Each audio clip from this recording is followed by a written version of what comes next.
Welcome to our channel. Today we how to authorize SendGrid event data into BigQuery, full guide step by step clearly. Create a Google Cloud account if you don't already have one. Log in to your Google Cloud console. Navigate to the BigQuery section from the side menu. Create a new dataset to store your event data. Once your dataset is set up, take note of its name.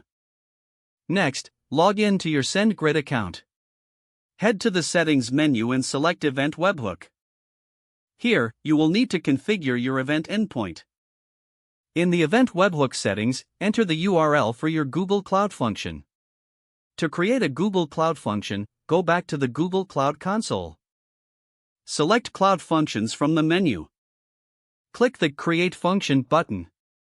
Name your function and select the desired trigger type.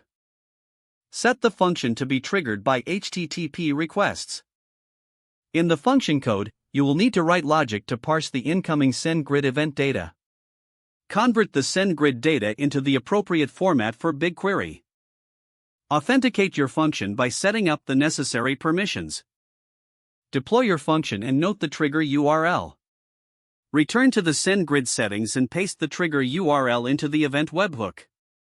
Select the events you wish to track and click Save. To test the integration, send a sample email through SendGrid. Check that the event data is correctly received by your Google Cloud function. In the BigQuery section, run a query to verify that the data has been ingested into your dataset. Analyze the data as needed for your reporting and analytics purposes. Monitor the function's performance and adjust as necessary to optimize data flow. Congratulations, you have successfully authorized SendGrid event data into BigQuery. If the page does not load, refresh the browser or try again in a private or incognito window. Make sure you are using the correct email address, then retype it carefully to avoid small typos. Don't forget to like this video and subscribe to our channel for more step-by-step tech guides.